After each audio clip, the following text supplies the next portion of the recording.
법이 필요하겠습니까? 그 기초 안에서 저희들이 역대 모든 선거관리위원회에서 이렇게 하겠다 저렇게 하겠다 뭐 세칙을 만들어놨지만 그거보다 우선한 거는 저희 이번 110회기 선거관리위원 분들께서는 저희들이 함께 제일 먼저 구성이 되고 기도회를 먼저 갖고 회의를 할 때 첫 번째 회의 시간에 우리가 명칭은 선거관리위원회라고 되어 있지만 선거를 관리하는 것도 중요하지만 후보자들을 보호하고 협력하는 기관이 됐으면 좋겠다라고 마음들이 모아졌고요. 저를 포함한 모든 선거위원들께서 우리 교단만 생각하면 여기 목사님 세 분, 두 분 후보자로 이 자리에 앉아 계시지만 이 선관위를 포함한 1500 총대 여러분과 관계성을 생각할 때 학연, 지연, 혈연 뭐 모든 관계성에서 연관 안 되신 분이 누가 있겠어요? 다 우리 가족입니다. 그런 과정에서 후보자들끼리도 서로 선후배가 될 수 있고 가족이 될 수 있는데 그 중심 안에서 가장 편안하고 그러나 처음 말씀처럼 정의롭게 행해져 나가는 이 110회기 선거가 됐으면 좋겠다라는 간절한 마음이고 여러분들께서 편안하게 후보니까 불편한 부분도 많으실 거고 의문스러운 적도 많으실 거고 요구하는 것도 많이 있을 겁니다. 편안하게 말씀해 주시면 서로가 동의가 된다면 못할 것도 없다라고 생각되어지고 하나만 먼저 후보자 5분께 양해를 구해야 될 것은 시행세칙이 있었지만 시행세칙을 지키지 못한 첫 번째 상황이 있었습니다. 여러 후보님들과 제가 직접 유선상으로 동의를 다 구했지만 미리 알았든 몰랐든 예비 후보 등록 이후에 3월달 내에 교회 사정상 또는 목사님들 사정상 약속되어져 있는 외부 강사를 초청한다든지 본인이 외부에 나간다든지 하는 후보자 장로님들까지 포함된 그래서 저희들이 상의를 했습니다. 이 예배가 중요하고 모임이 중요한데 그 부흥회를 위해서 성도들은 1년 이상 기도하면서 준비해 왔을 텐데 이게 시행세칙이었다고 우리가 자르는 게 잘하는 거겠냐라고 해서 저희들이 먼저 상의를 하고 후보님들께 여러분들이 다 동의해 주신다면 3월까지만 한시적으로 시행세칙에는 어긋나지만 약속된 부흥회와 설교사역은 감당하도록 하겠다라고 동의가 되어져서 그렇게 공지가 된 걸로 저희들이 알고 있고요.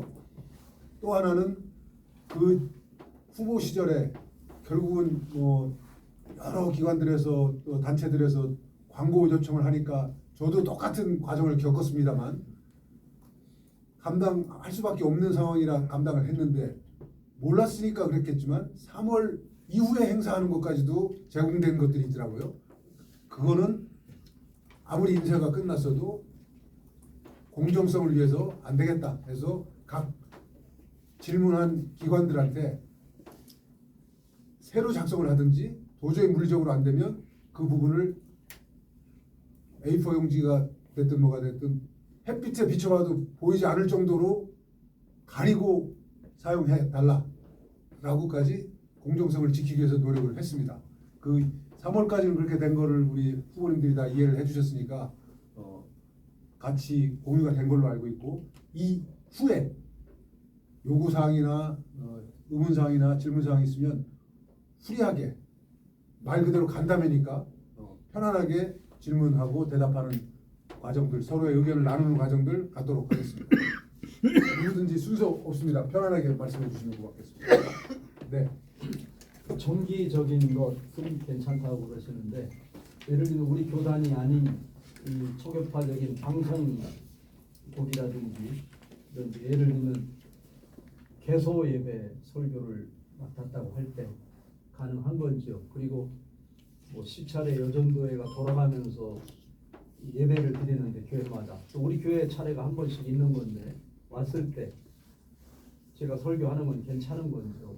간단하게 하는 것이지 하지만 여전도회를 대상으로 이런 것들은 정기적인 거에 해당되니까 기본적인 건데요, 목사님. 정기적인 것도 우리 기본적인 거는 이후로는 예배 후보를 한 이후에는 본인 교회에서 아무것도 못하는 걸로 돼 있습니다. 지금 그거는 그게 안 되는데 우리 교회에서 정기적으로 하게 돼 있으니까 와서 우리 교회 왔으니까 내가 설교하겠다. 기본적으로 이거는 안 되는 걸로 생각을 하시고 앞으로 선거 총회 날까지는 나는 우리 교회 설교 외에는 아무것도 못한다라고 이해해 주시면 가장 편안할 것 같습니다.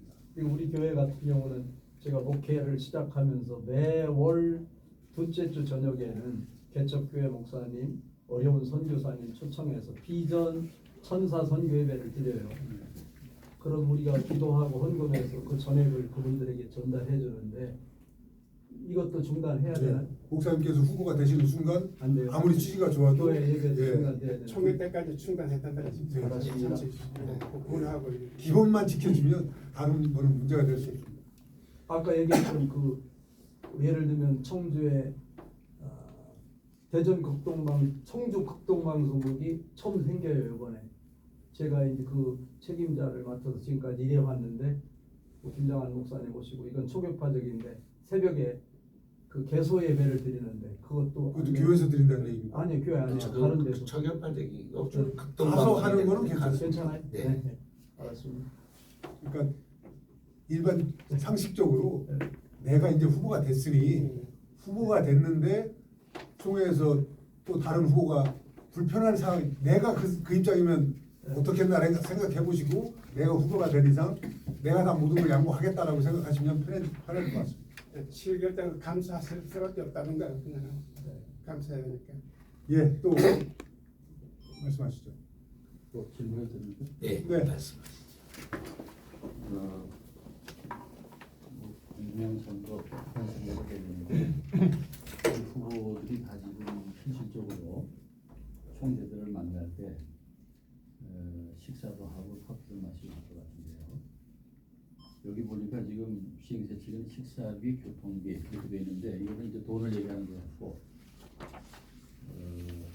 식사하고 커피 마시는 것은 허용됩니까? 안 됩니까? 목사님, 네. 목사님이 후배라면 어떻게 하실 것 같습니다. 제가 후보라. 예. 그러니까 한번 좀 이렇게 다 이긴데 가대로 후보를. 아니, 질문하시는 취지가 뭔지 제가 궁금해서 말씀드리는 건데요. 네네. 기본적으로 우리가 이렇게 시행세칙에는 정해져 네네. 있지만 네. 후보가 찾아간 게 아니고 누가 손님이 찾아왔어요. 네네. 식사 같이 할 수 있고 그래요. 차 같이 마실 수 있잖아요. 네네. 저 같으면 제가 냅니다. 네. 차를 간 사람이. 네네. 그런데 후보가 내가 낼게 라고 했을 때 같이 개인적인 상황에 단체가 모인 상황이 아닌데 어디에서 모이는데 내가 찾아가서 식사 대접 따로 하고 차값 따로 놔주는 게 아니고 그게 상식 아니겠습니까? 왔는데 식사한 거 돈 낸 거 가지고 누가 신고해서 증빙 서류 가지고 이게 냈다 하면 그걸 우리는 법대로 따라야 되겠죠. 그러나 그걸 가지고 얘기하는 게 아니고 매표 행위하지 말라. 그다음에 사람 모아서 식사 대접하지 말라라고 이해를 해주셔야지. 개인적으로 누가 찾아왔는데 내가 그분이 지갑을 안 가졌는데 내가 차값 낸 거 가지고 누가 따질 사람은 없을 거라고 생각합니다. 질문의 취지는 그거라고 생각하고 편하게 대답했습니다. 저도 똑같이 후보가 됐었으니까 드리는 말씀입니다. 뭐 표를 얻기 위한 대접이라든가 이런 거 큰다는 거니까 해결하지 마. 아니 그 후보가 후보들 뭐 서너 명씩 이렇게 만날 수도 있고 그런데 그 식사를 그거는 안 하셔야죠. 서너 병 만나실 때는 하면 안 되는 겁니다. 예. 위원장님께서 후보 예. 후보 때만 하지 마세요. 그 다음에는 얼마든지 하세요. 이게 위원장님께서 말씀하신 공사를 조금 구분해서 사적인 뭐 친구도 마이크를 만나고 그것까지가 아니고 야 공적 문제에 이렇게 개입이 될 수가 있는 오해를 불러서 이렇게 하지 말아라. 뒤에 손 있으면 누구신지 말씀해 주시고. 서울 정민 목사입니다. 네. 그 교계 언론 광고는 이례로 정해 주셨는데요. 그 해노회에서나 또는 교회에서나 교회 일반 광고 이런 건 안 되지만 보면 우리 노회는 또 우리 뭐 이렇게 후보를 지지하는 노예 차원에서 낼 수는 있는데 실제로 또 그런 일이 있기도 하고 그것도 안 됩니다. 지금부터 여태까지는 그렇게 하셨는데 요거 3월 예비 후보 2일부터는 안 된다. 등록부터 선거날까지는 안 되는 겁니다. 그리고 또 하나 후보자가 교통비나 식대 대접은 안 되지만 네. 선거 운동하시는 분들 있잖아요. 선거대책위원회 이분들이 이제 후보 지지 운동을 하러 나갔을 경우 개인적으로 만나고 했을 때 이거는 된다 이거죠. 아까 된다는 얘기는 한 적은 아니 아까 없고요. 선거 대책위원회에서는 된다고 나와 있는데 선거 대책위원회에서 된다고. 선거 관련해서 제공하는 것은 이제 선거관리위원회에서 하는 거 우리를 된다. 말한 거예요. 알겠습니다. 그거 절대로 그렇게 착각하시면 안 됩니다. 8조 실황을 정확히 보시면 이제 모아놓고 자기가 두세 사람이 됐든 뭐든 후보가 또 후보가 아니더라도 선거 운동을 하는 분들이 모아놓고 하는 거는 안 된다. 상식이라고 생각하시면 될 것 같습니다. 네, 말씀하시죠. 세계교회 강병철 목사님. 아까 3인 4인도 이제 의논을 하신다고 하셨는데 네. 후보자 왜 3인인지 4인인지 그거 좀 명확하게 좀 해주셨으면 고맙겠고요. 정확한 논의를 위해서 제일 좋은 질문을 지금 제가 언제 할까 고민하고 있었는데 질문을 해주셨으니까 이 후보 5명이 계십니다. 이게 지금 시행세칙이 조금 왔다 갔다 하는 부분이 있어요. 그래서 여러분께서 원하시면 우리가 규칙 개정을 통해서 해야 되지만 이번 110회기 선거 과정 중에서는 후보 5분이 다 동의가 되면 그대로 협력이 되면 좋을 것 같은데 지금 어디에는 후보 포함 4명, 어디에는 후보 포함 5명 이렇게 돼 있어요. 요거에 관련된 겁니까? 예. 이제 그거 제가 봤는데 네. 아무 문제 없습니다. 같은 말입니다. 맞아요. 지금 제가 그 얘기 하려고 그래요. 그러니까 여기서 말씀드리는 거는 후보자를 뺀 4명까지는 되고 4.1 4명을 넘어서는 안 되고 4명까지는 된다는 얘기여서 후보자 포함하면 5명이 되는 거예요. 네 맞습니다. 그래서 이게 맞는데 임원조례 하나 안 보신 게 네. 뒤에 후보자 포함해서 4명이라고 적시되어 있는 게 있어요. 그걸 얘기하는 거예요. 후보자 외에 4인이라고 그러는데 또 다른 데가 또 임원 선거 조례 제 4장 4조 4항 12호에 보면 그 이야기가 나옵니다. 거기 이게 예. 후보 본인 그쪽에- 외에 4인 그게 나와 있기 때문에 한 그쪽에- 것이 지금 이게 나와 있습니다. 네, 이제 제가 보면은 6쪽과 9쪽이 이제 같이 나오는데 9쪽에 보시면은 위에서 셋째 줄 끝에 거기 보면 후보 본인 외 4인 아니 그랬거든요. 그걸로 기준을 삼으면 네, 됩니다. 그게 5명이고 예, 그걸로 후보자 기준을 포함 삼으면 5명이고 그 얘기를 하는데 6쪽에 그거 외에 적시된 것 중에 또 있습니까? 예, 4인이라는 후보 포함 4인이라는 게 있어서 지금 여기서는 이제 이 두 가지가 맞습니다. 있어서 예. 네. 한 가지만 더 이어서 네, 드리겠습니다. 말씀하세요. 임원 조례에는 5쪽 보시면은 임원 조례에 5쪽 밑에서 4, 6, 8째 줄 보면 동그라미 2에 경조와 밑에 경조와 기부금에 대한 얘기가 나와 있어요. 조례에는. 그런데 8쪽에 보시면 위에서 제 16조의 2번입니다. 제 16조의 2번 경조는 빠지고 기부 행위만 되어 있어서 경조에 대해서 조금 더 자세하게 말씀드리는 부분이 좀 빠진 것 같아서 어떻게 해석해야 될지. 예.